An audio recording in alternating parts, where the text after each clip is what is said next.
Okay, Faraz, are you ready to start sharing your slides? Yeah, absolutely. Thanks, Val. Great. So I just want to welcome you as our second speaker. Faraz Shahidi is an associate scientist at the Institute for Work and Health. He is a social epidemiologist whose research seeks to understand how social conditions, such as the changing nature of work and employment, shape the health and safety of working people. So very pleased to be welcoming you here to share your research. Thanks very much, Val. And Val or someone can let me know if you're not seeing my slides. Yep, they're there. They look good. Thanks. Excellent. Awesome. Thanks. So, as Val mentioned, my name's Faraz, and I'm an associate scientist at the Institute for Work and Health. And I received a very kind, generous invitation to speak to you today about a study that we recently completed looking at the relationship between job quality and deaths of despair. And I'll tell you a little bit more about what I mean by those in the next few slides. I'll just start off by saying that studies like this one are really only possible because of the sort of wonderful collaborations that we have over at the Institute for Work and Health. And that includes relationships that we have with sort of neighboring organizations such as the Public Health Agency of Canada, Public Health Ontario, and so on. So I just want to acknowledge that I'm here representing a much bigger team, including a co-lead on this study, a PhD candidate at the University of Toronto named Alessandra Andreacci, soon to be Dr. Andreacci. So just by way of background, the story for this study starts with a finding that's reported in Canada and a lot of other high-income countries. And that finding is one of stalling life expectancy. So for decades, the number of years that Canadians were expected to live sort of increased gradually year over year. But around 2017, so that's before the COVID-19 pandemic, around 2017, Statistics Canada, our national statistical agency, reports some findings suggesting that these sort of secular year over year increases in life expectancy are actually sort of slowing down and potentially even stalling completely. Since the COVID-19 pandemic, this sort of finding of stalling life expectancy has been sort of reconfirmed year over year. So again, the number of years that we're expected to live, we like to see that increase year over year, but that's no longer happening for the first time in decades. There are a lot of reasons for that. But one important one is the contribution of increasing suicide, drug poisoning, and alcohol attributable deaths. I've shown here, for instance, increases in suicide, drug poisoning, and alcohol-related mortality between 2006 and 2019. And you'll note in particular, I'll draw your attention in particular to sort of increasing rates of drug poisonings, which others might refer to as sort of overdose deaths or drug toxicity deaths. But we're also seeing smaller but not negligible increases in suicide and alcohol-related mortality as well, which have become even more pronounced since 2020. So researchers and policymakers sort of have this tendency to group suicide, drug poisoning, and alcohol attributable mortality under the label of deaths of despair. And what this sort of term and metaphor is meant to do, it's meant to help us signal the fact that these deaths often, not always, but often share a common thread.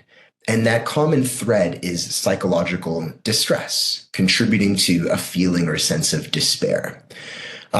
So these so-called deaths of despair are rising against the backdrop of what we think are some pretty important and fundamental changes in our everyday social and economic experiences. The most widely cited of those changes are growing income inequality, a shrinking social safety net, and deteriorating labor market conditions. So a really prevalent hypothesis in the research literature is that because income inequality is growing, because social policy has become less protective, providing less of a safety net, and because conditions in the labor market have worsened, these may be sort of key driving societal drivers of increasing suicide, drug poisoning, and alcohol attributable mortality.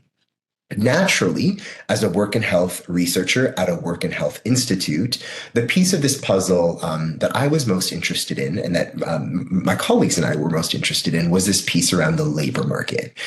So why focus on the labor market and employment? Well, we know that deaths of despair are rising most rapidly among working age adults. So that segment of the population that we could reasonably hypothesize is particularly sensitive to conditions in the labor market, and then sort of by extension changes in those labor market conditions.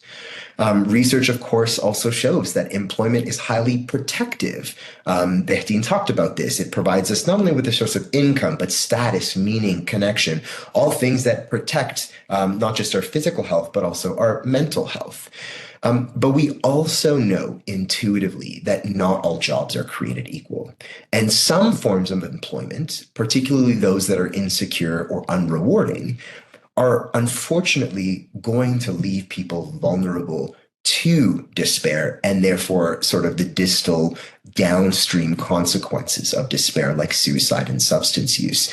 Although this is a sort of intuitive idea, maybe in particular for those of us on the call today, there's actually very little sort of empirical evidence tying this link between the quality of our jobs, the quality of our employment, and these so-called deaths of despair.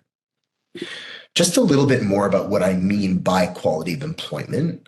So it refers to the terms and conditions of a job that shape our experiences of paid employment. And one useful way of thinking about those terms and conditions is, what are the terms and conditions that enable people to meet their needs and pursue their goals? Some of those needs and goals are work-related, but a lot of those needs and goals, of course, are non-work related: family, leisure, rest. As a concept, employment quality helps us distinguish, sometimes in stylized ways, but it is really important to sort of help us distinguish between what jobs are good and what jobs are bad. And by a bad job, I simply mean a sort of employment situation that is not empowering, enabling a person to meet their needs and pursue their goals. So our objectives in this study was to examine the impact of employment quality on risk of suicide, drug poisoning, and alcohol attributable mortality in Canada. We went about that in a sort of two-step fashion. We first wanted to actually just describe the quality of employment in Canada. And then after having described it and sort of identified different types of jobs in Canada, see how they predict, how they associate with suicide, drug poisoning, and alcohol attributable mortality. We had two data sources for this study. The first was the Canadian Census Health and Environment cohort. We've all, or most of us, almost all of us, will every 5 years fill out the Canadian census. So this cohort represents 6 million Canadians who completed the mandatory long form version of the census in 2006. And in that long form, we have a bit of information about your labor market situation. So that's why we used it. These census records were linked to death records. So think of it as a census of deaths in Canada called the Vital Statistics Death Database. So we linked census respondents from the 2006 census to about 13 years of forward-looking death records. We assessed employment quality in terms of 3 dimensions of employment that are assessed in the census. So stability refers to the number of weeks worked in the last year. Hours refers to the number of hours that are usually worked within a given working week for that person. And earnings refers to personal income derived specifically from wages, salaries, commissions, and tips during the previous year. We would have loved to look at other important aspects of work, and no hesitation to say, right, there are so many other aspects of work and employment that matter to people. Do you have benefits? Do you have any sort of decision latitude and autonomy at work? How meaningful is your work? And so on. These are all really important dimensions of work and employment.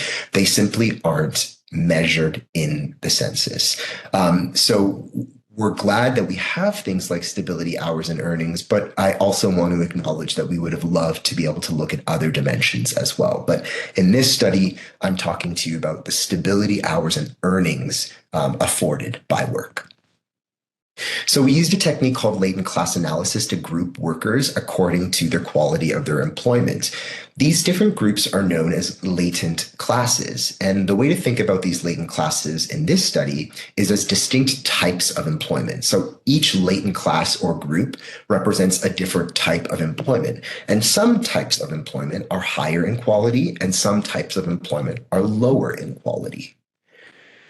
Once we identified different types of employment, we asked how those different types predict suicide, drug poisoning, and alcohol attributable death over a subsequent 13 years. So we followed people up in different types of employment situations for 13 years. And we used your sort of conventional statistical methods to ask that question for men and women separately, and accounting for the independent role that other factors might play in shaping people's work situation and shaping their health and mortality risks. So things like age, race or ethnicity, immigrant status, and so on. So moving into some results, starting with, I talked about wanting to, tell you something about the quality of employment in Canada. So with our latent classes, we were able to identify 5 overarching types of employment.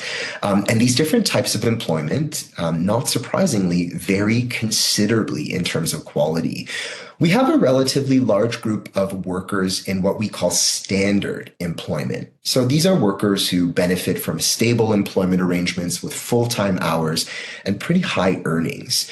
So think of this as, for many people, not all people, but for many people, the kind of gold standard employment situation. Alongside them, we identified a second group of generally high quality employment arrangements, characterized again by stability, but this time with quite excessively long hours, 49 or more hours a week. And that seemed to be something pursued in exchange for very high earnings. So think of these portfolio workers as long hours with high earnings, very high earnings. On the lower end, or starting with the more intermediate sort of end of that job quality spectrum, we have marginal workers. Marginal in the sense that there's some signs there that people aren't quite as attached to the labor market as standard and portfolio workers. And by that, I simply mean they tend to work far fewer hours and tend to earn far fewer earnings. Next to them, you have intermittent employment, which is sort of characterized by sort of its distinguishing quality is instability. So at some point in the year, we're noticing this group experiences some kind of detachment from the labor market or displacement from their job. We're not able to tell you if it's voluntary or involuntary, but we are able to identify that in this group, there's some sort of detachment from a job or the labor market throughout the year, oftentimes 2 or 3. But that happens alongside long hours and decent earnings. So we think this might be your seasonal worker, for instance.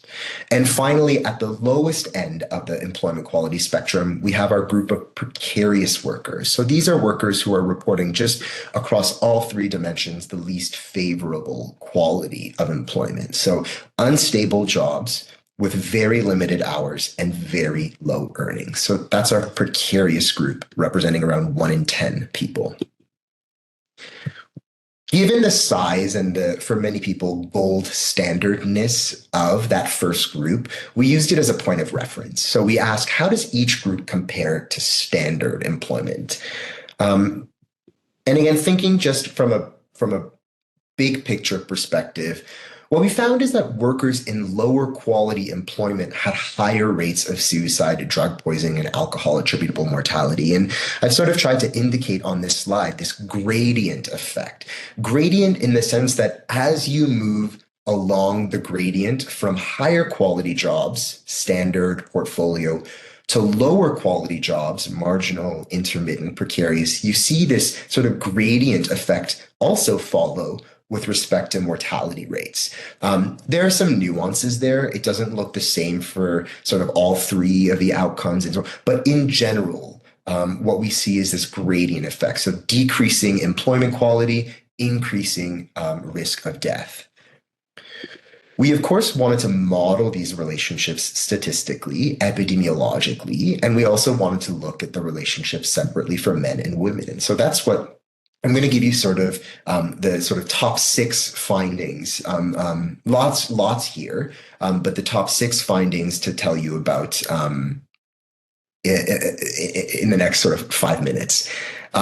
So the first finding with respect to suicide, so workers in precarious employment were about twice as likely to die by suicide. And that was, again, relative to workers in standard employment. And that's indicated here virtually by these plots, these plotted estimates to the right side of 1. That indicates a greater likelihood, a greater risk of suicide among precarious workers relative to standard. So just to narrow in on an example, among precariously employed women, about 2.4 times as likely as women in standard employment to experience suicide, and precariously employed men about 1.7 times more likely to experience suicide. With respect to suicide still, we noticed that associations were often stronger among women, although men, it should be noted, do experience higher rates of suicide overall. And just by way of example, if we narrow in on that portfolio group, you might remember these are the long hours for very high earnings group. We noticed that among women, there is this elevated risk of suicide, roughly 50% increased risk of suicide among women, but not much of a signal for men. So men in portfolio employment, not more likely than men in standard employment to experience suicide, but that is the case for women. We found that workers in precarious employment were about 3 times as likely to experience a fatal drug poisoning. So among men, that's about among women, that's about a 3.6-fold risk increase, and among men, about 2.7, averaging out to about a 3-fold risk of fatal drug poisoning associated with precarious employment. We also found for this drug poisoning death outcome that those in that sort of seasonal, unstable, intermittent employment situation were also nearly 3 times as likely to experience a fatal drug poisoning, again, relative to those in that stable, full-time, gainful, standard employment situation. Moving on to alcohol attributable deaths. So workers in precarious employment were about twice as likely to experience an alcohol attributable death. In this case, interestingly enough, associations were weaker among women and stronger among men. And it's also, again, among men that we observe higher rates of overall alcohol-related harm, including alcohol-related mortality. But just to draw your attention, although among women, precarious employment did predict this sort of 80%, 77, 80% increased risk of alcohol attributable death, we didn't see much of a signal for any of the other employment types. Whereas among men, most non-standard employment types predicted fairly sizable, large increases in alcohol attributable mortality, including, of course, a greater than 2-fold risk among men in precarious employment. So just by way of summary of the sort of key findings, big picture, I can't possibly expect you to remember every detail that I've shared, but just big picture. So we identified 5 types of employment and we labeled, generally in order of decreasing quality, we labeled them standard, portfolio, marginal, intermittent, and precarious employment. We observed a mortality gradient across these different employment arrangements with lower quality employment and precarious employment in particular, predicting a higher risk of suicide, drug poisoning, and alcohol attributable death. And in the biggest big picture sense, we found that relative to their counterparts in standard employment, workers in precarious employment were about 2 to 3 times more likely to experience a so-called death of despair. And although I haven't been able to sort of dive too deeply into this, I do want to reiterate that there's some nuance and context here around sex, with men and women experiencing these phenomena and these relationships a little differently. I want to maybe share sort of by way of key messages, like one strength and one limitation, considering time. So with respect to strength, I'll just emphasize that we think the sort of key contribution of the work we're doing here is to encourage people to think not only about whether people have a job as this sort of protective force in our lives, income, status, meaning, connection, role, but to start also thinking about to what extent our jobs are actually providing those vital resources. So the quality of employment. And with respect to limitations, I'll mention again that although we had some pretty fundamental dimensions of employment covered, stability, earnings, hours, we weren't able to, and I'm not able today to tell you anything about things like benefit coverage, autonomy at work, meaning at work, and so on. And as a final slide, just some key messages. So really what we're trying to say with this work, and where we're trying to take this work, is to get more people aware. And maybe, I don't know, this crowd might already be doing their own version of this, right? But quality of employment matters when it comes to understanding health, including suicide and substance use. Workers in precarious employment experience particularly high rates of suicide, drug poisoning, and alcohol attributable mortality. And given these findings, limitations notwithstanding, we do believe that employment quality represents a kind of promising upstream intervention target for the prevention of suicide and substance use related deaths. And ultimately, from a sort of policy standpoint, we're sort of joining a chorus of voices, not just ours, but a chorus of voices that are sort of emphasizing that the goal of policy strategies today should not just be to create more jobs and encourage employment, but also on ensuring that the jobs and employment that are available to people are of good quality. And we think this is important and unfortunately sometimes missed in the conversation. So my contact information is here. I've also left on this slide the publication, which is open access, publicly available. If you'd like to learn more about this study, and I believe my colleague Sabrina has very generously shared it in the comment box as well. So I'll end there. Thanks for your time. Thanks a lot, Faraz. It's very meaningful research and so much to I think digest and think of. I mean, precarity is we recognize just by virtue of its name, but to see the effects beyond what the societal effects, I think, are really important. And of course each individual and their families also impacted. There's a couple of comments, and then we'll shift to Sarah, because it's a bit of a thread, this discussion today. So and I had a quick question on whether there was more content from your IWH presentation. Like, I didn't put the link in the chat. I assume the video is posted. Is there more information there that people could find because you had a bit more time? Great question. So I don't know if Sabrina is able to, but Sabrina may, again, generously, if she can, share a link to that presentation on the Institute for Work and Health website. I would say if you want a slightly longer version of the presentation, it is there, and you can take a look. And I can share it as well if thank you, Sabrina. Very kind of you. What I would say though is if you happen to be interested in some of the nitty-gritty details, I would actually encourage you to open up the full publication, or if you prefer, actually just reach out directly to me. I would be happy to have a discussion, a back and forth, answer any questions. And also, I like, as you mentioned, there's a couple in the chat as well that I'm happy to tackle. Okay. Yeah, the two questions I was going to pose now was Dorothy's question on whether the 2006 data is essentially too old for us to, and is there anything more current that might paint a different picture? So that's one Yeah. question. Fantastic question. So, Dorothy, you're absolutely correct. So every 5 years, everyone fills out the census, and 1 in 5, I think recently it's actually 1 in 4 households completes the mandatory long form census. So here's the rub. The rub is that to study outcomes like suicide and substance use mortality, especially at the granular level of by sex, by employment type, and in this study, we actually also looked at by age, all at the same time.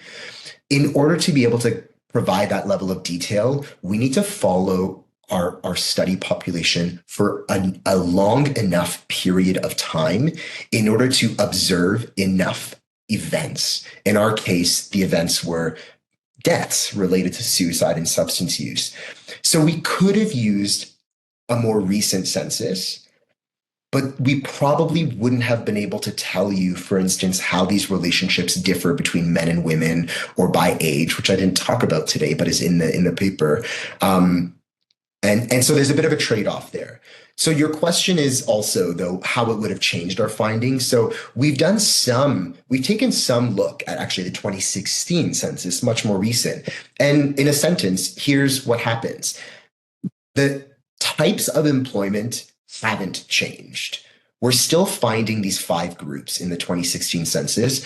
What has changed is the relative size of these groups. And you can probably guess what we've seen is that standard group it's not an alarming drop, but that standard group sort of drops in size. And we're seeing increases at various sort of ends and segments of the labor market, like the portfolio workers working long hours and the precarious workers earning very little and experiencing very little stability.